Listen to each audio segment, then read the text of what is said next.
It's another beautiful Sunday afternoon. This is Rubbin Minds. Welcome. My name is Ebuka Obiuchendo. Thanks a lot for joining us. Today we're going to be talking about one of my favorite sectors in the Nigerian economy. I like to talk about the economy, not just entertainment now. Talking about Nollywood. And we hear a lot about how it's the second most prolific industry in the world. So many titles that they get and how much money seems to be in the industry. I hear multi-billion-dollar worth. But why don't we seem to see that reflected? Like up close. The Nigerian creative industry is a business that boasts billions of naira in revenue. New films, new platforms, fresh faces, bigger and more diverse stories getting the attention of the world. How did we get here? How's the industry sustained itself? How have the players thrived? What has changed? Many questions leading to one destination. How can we harness the full power of Nollywood? Today we dive into the Nigerian creative space. We kickstart the chat with some key personalities in film. Ebuka chats with top Nollywood film producers Charles Novia and Baba Agba. Next on Rubbin Minds. Let's get straight into it because I think we talk a lot about structure and how that seems to be the problem with the industry and how things have shaped up so far. Is structure linked to the fact that money doesn't seem to be reflected enough in how Nollywood is run? Well, if you talk about structure, I think the Nollywood industry, as it were, is becoming structured now through the layers of auditable platforms. We have cinemas, the OTTs, Netflixes, Amazons, and all that. So we're getting a little bit of the structure to sort of determine where the inflow, where the funds are coming in. But before then, and this was what I was going to say, there was money being made even without the structure, the formal structure.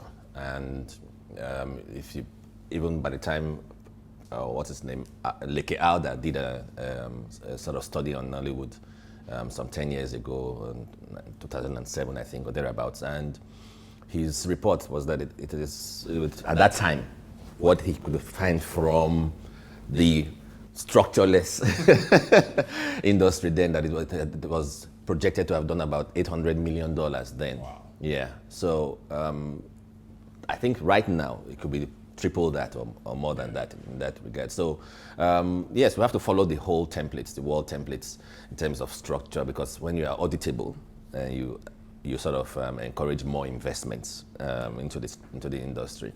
And I think it's just the beginning. I think, but I think and we'll come to that in a bit, but where we are getting it, where we have to get it is the kind of storylines we are telling right now, which has deviated from what made Nollywood the Nollywood it used to be. So you think that's the problem? I think that's a big problem, yeah. I want to talk this story, you talk about stories there, and I think it's something that a lot of viewers are very interested in, because like you said, that's what made Nollywood Nollywood. It was what attracted the world, the Caribbean. Everybody sort of identified with something and how authentic the story was. What's changed? Did the younger ones come in and sort of shift? Is that what happened? I think there was... Because you've been in for a while, yeah, so you know where it started from and then when the shift happened maybe. Yeah, I think there was an attempt at, which is natural, which is, you don't have to be diplomatic process here. Tell him the truth. There was a braggadocious attempt to be different. Yeah. But in doing that, I don't think the up and comers or the newcomers, I don't think they studied more what made the market at that time.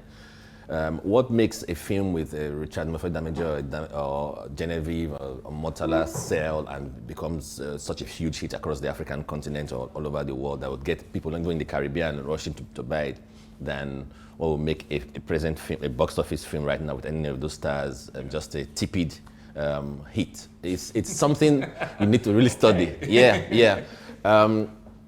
There was a core that Nollywood, the earlier Nollywood, touched. We were telling stories that sort of brought about a revamped African experience. So we would say people call it voodoo, we call it all that kind of stuff. They call it, you were using, it was slapstick, whatever it is. But it resonated with the people and it had an audience. Yeah. What we have now, I think the people that have that connection now will be the Macaronis and what's the other guy, Shaggy, brother Shaggy. Okay, the online guys. Yeah, they have something, they have that kind of connection, different from what the present guys are doing. So there's got to be a little bit of research. A nexus got to be found somewhere. The last the story, we are aping a whole lot of romantic comedies, a whole lot of, so it's some of those things are not realistic. We did, but it was different. So what did you guys do? Because I honestly get his points. Because you mentioned some names there, Genevieve's, the RMDs, Regina Askias. These were great actors at the time, but they weren't sold as fine boys and fine girls. The accusation these days is people are plastered on posters from Instagram because they look a certain way or they have a certain following, not necessarily for their talent. As against in the past where you put a fine girl or a fine boy, you're not putting them there because of the way they look, but because of their talent. Do you agree that that's happening? Yes, so it's a bit of a tough one and a bit of an unfair comparison. Okay. So I'll start off with, let's go into the history of everything, right? And look at, let me say, for lack of a better expression, let's jump past Nollywood and look at the generality of Nigerian motion pictures, starting from the 60s when it was the British people making films, and then, you moved into the 70s, 80s, the Ola Balogans, and all of them making films, and then how the situation was. So, in your time, I'm joking. So, in this time, let's say the NTA was the NTA at, let me say, the golden era of NTA, where you had sort of that structure, that rigidity in terms of production, and you had the training that came with that. So if you look at the sort of education, so film, whatever you want to call it, is a craft. But why is that though? Sorry to cut you. It's an education problem. I mean, Nigeria so people are just sort of jumping into things and it's the democratization of technology. It's a problem of education. It's a problem of lack of investment in the creative arts, education, and just bringing up talent. So, geography only just came back. I agree with you. I mean, history only just came back to the curriculum. What are we doing in terms of do we have music schools? Yeah. Is music still taught in schools in Nigeria? Yeah. But it's interesting, sorry to cut you in there, because I mean, a lot of people, I know we've had this argument about when Nollywood started, but living in bondage comes up a lot in the conversation, and it was started off by a businessman, a marketer who just decided to, use his CDs or VHS that were dumped somewhere. So I guess what I'm trying to say is, he had the money, but he still went for quality. Yeah. It looks like now people just come with the money and just want to. But the thing people dodge is who he worked with, which is what I'm saying. Yeah. So he had Kenneth Nebo, that's for the new generation, not even the model you watch in the cinemas or on Netflix. Not the one, the original. Yeah, but he was a businessman who was into was selling tapes and all that, and was selling a lot of foreign films. And he said, hey, why can't we try this thing on our own? And then he did it. But what he did, he could have done it wishy-washy. Yeah. But what he did, he went to the trained producers, the trained directors from NTA, Chris Obirapo and all that, and I said, we've got this idea, let's work with this. And at that time, to shoot on cellular, it was crazy. So shot on Umatic. There was a Umatic was a technology then, which was the broadcast technology and all that. But what I'm trying to say is that he also went through a professional process. He didn't. Which is what it's kind of. I mean, I'm not saying it's lacking across board, but you find that these days people just sort of. But why I say that it's a bit of an unfair comparison is that, like I said, the democratization of technology. While it's great and it's birthed amazing stuff, so like the Ikoyi boys and the Nkorodu boys and the rest, and you see what they're doing, and it's like brilliant. The pitfalls of this democracy is that everybody has access. So even when he wanted to make his living in bondage, we're talking about Umatic and the rest of the broadcast format to go find those cameras. Yeah, they were expensive. Yeah. You couldn't figure out how to use them. Now every prosumer camera can basically shoot 4K and very clear images, and people are like, okay, it's good enough.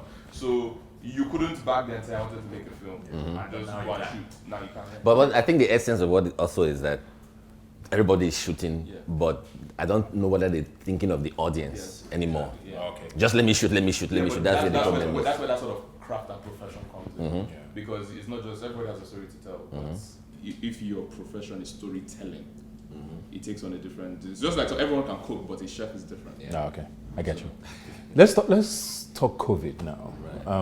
I mean, it's been a crazy year. We all know Nollywood was definitely very affected. A lot of sets pretty much shut down. Not all of them. I mean, we saw a few things online. But I mean, how does this affect, because we're still talking money, and money has been lost. How does this affect things going forward, you think, with the industry?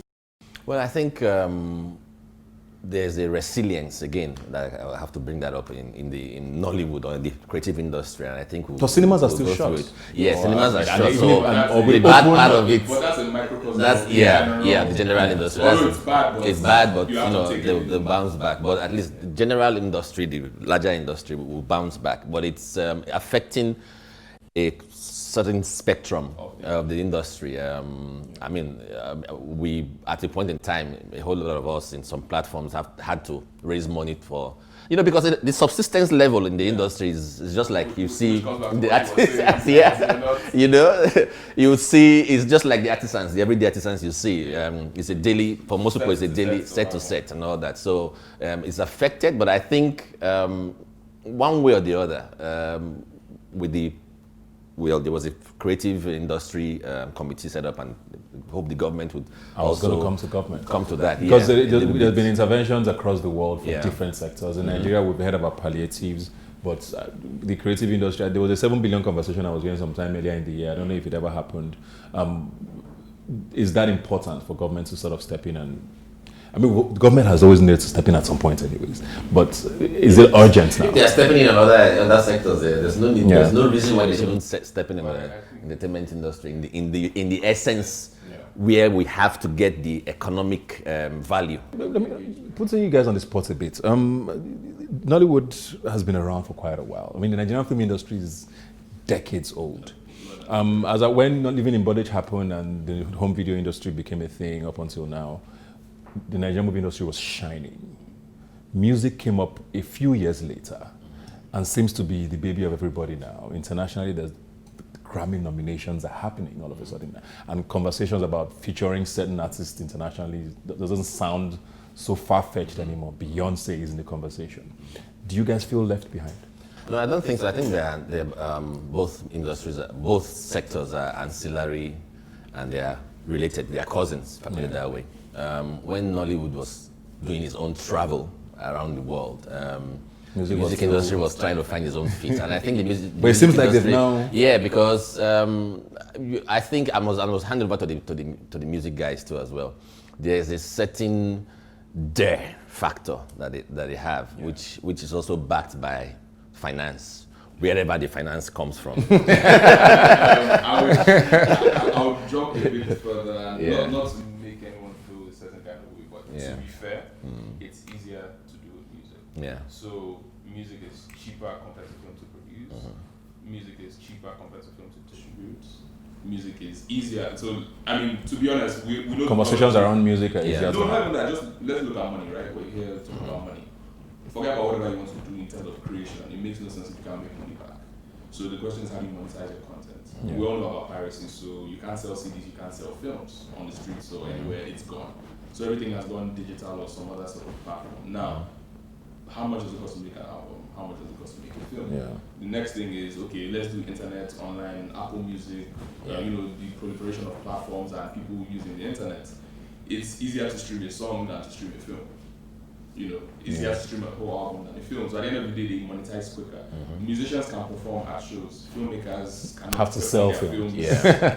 So it's a different conversation. Yeah, so I mean, you can put in money in music and find a way of getting it back out. With film, is very limited. Yeah. So that's giving them the scope to, maybe shoot better music videos, seek better collaborations, better production. Expand. And film is very collaborative, but music is very individual compared to very true. So it's a two-way thing anyway, but the music industry itself too. So now, I mean, some people will get a little bit riled by this, but then anybody can sing and just jump into it. Just the way we're talking about films now, and they just jump into it and not that because the platforms are there for them. But it is, while the music industry is having its own trajectories all over the world, and the Afrobeats, right? It's going. It's growing. I think if we really look at it too as well, just about 2 or 3% of the musicians or the artists really make money. Maybe let me just say 5% to be charitable. A lot of the struggle is still there. It's still there. On a final note now, we've talked cinemas, but I mean, like you said, you mentioned earlier, streaming has become a big deal now, and these things are coming in. The Netflixes are suddenly showing up. You know, Showmax is here. African Magic still tells amazing Nigerian stories. Are you excited about the future? Are you a little cautious? Because sometimes when they say too many people start showing up, you need to be careful. Are you cautious or are you excited? I mean, use an analogy or a visual analogy from National Geographic Wide. You know, when you watch all those things and you see the lions hunting in the park and then they all come in. There's something there. Yeah, there's something there. There's something there. So Yeah. I mean, let them come in. I think in terms of the residual impact on the industry, on the economy, actually, we need such investments that should come in. I think what we should do as players in the industry and as stakeholders in the industry will be to guard. There should be some kind of gatekeeping. Okay, you're coming in, you're investing. Let it not be that those coming in and start to tell these kind of stories. Yeah. Still, that is where the music is. That's what I'm talking about. The music guys are still keeping to their own. Yeah, they are not moving. They are keeping to the Afro beats, keeping to their style. So we should be able to say. So they try telling it, doing a different thing. Yeah, definitely. And they run back. So not the Netflix, the Amazon. Don't come and say tell this kind of stuff. No, let's keep the essence, the African style or whatever it is that we've had. Apart from the business is also culturally very important. But I would say I'm happy. And what I would say that is this: we have a situation where we do not have as many of those platforms, and you have so many producers. So just from a power dynamic point of view, producers do not get a good deal ever. Yeah. That's part of this, lack of visible sort of manifestation of this success that we hear about. Right. So, and this boils down to it's a very simple thing: ownership of IP, ownership of content. So what you have really is that a lot of people who commission and this bit called IP, and there's no profit participation. So of course everybody invests and make money, but at the point we become profitable, there should be some sort of share, which you have in music, but and this is global best practice, but in Nigeria that's not the case. So you just get given a little sum of money and that's it for life. In every country, for every platform, for eternity. Yeah. So even if your stuff blows up and becomes the biggest selling TV series on TV, you never make a dime of it. Even if it's sold in 5 or 10 other countries, even if you've done 2,000 episodes.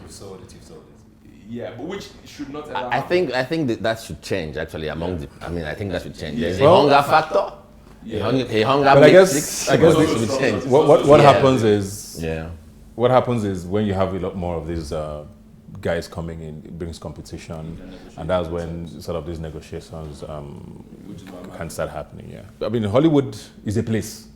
Which is why Nollywood was always a controversial name. And as we talked about, building or having a space where people can actually go to and shoot, as against begging your friend to use their palo every time or running to hotel rooms to use. Do you think that's ever going to happen? Do you think we need it? A film city where, these things can happen? I think there have been attempts to build that, and there are still attempts right now, and there's things in the works as it were. But we need that. We need those things because really we need studio lots. We need. The funny thing is that I think. So let me not get a little bit political. So let me leave that. But I think. That's the first from Charles Novia. I think just what is needed. It doesn't cost much. I mean, to get a studio lot, really, if you look at what I mean in terms of a standard one, not even the what we have that. If we have, like we have 6 geopolitical zones, if we have a film city or a studio lot in each of the 6, it's going to change a whole lot of things. But it also has to do with finance, the inflow of finance, and where the whole investments are also coming in. People have to see that they're putting in the money and they're getting it back, and that's where a little bit of that blurred lines are right now. I think those things are nice. It's not always as straightforward as it seems. I mean, even you talk about sort of in America, Hollywood, they have that. How many places have that? How many states in America have that? But I feel when it becomes financially viable, these things will pop up. So we never had cinemas. They became financially viable, they popped up. We never had malls, they became financially viable, they popped up. So I feel the money, capital in itself in sort of the free market way is very efficient. It goes where it will get value. So which is why we need to structure and show the value so people put money into it. All right. Tyler Perry did it, I'm sure we can. Exactly. It doesn't have to be government. So It's never covered anyways, yeah. But I hope let's find an abandoned army lot and see how any army will agree to give us. They're basically Like Tyler. All right. Thank you very much, Charles. Thank you very much, Baba, for an amazing conversation. And please do come back. And stay safe. Yeah. We'll take a break now and be right back. Please don't go away. Wanna get with you. Don't just stand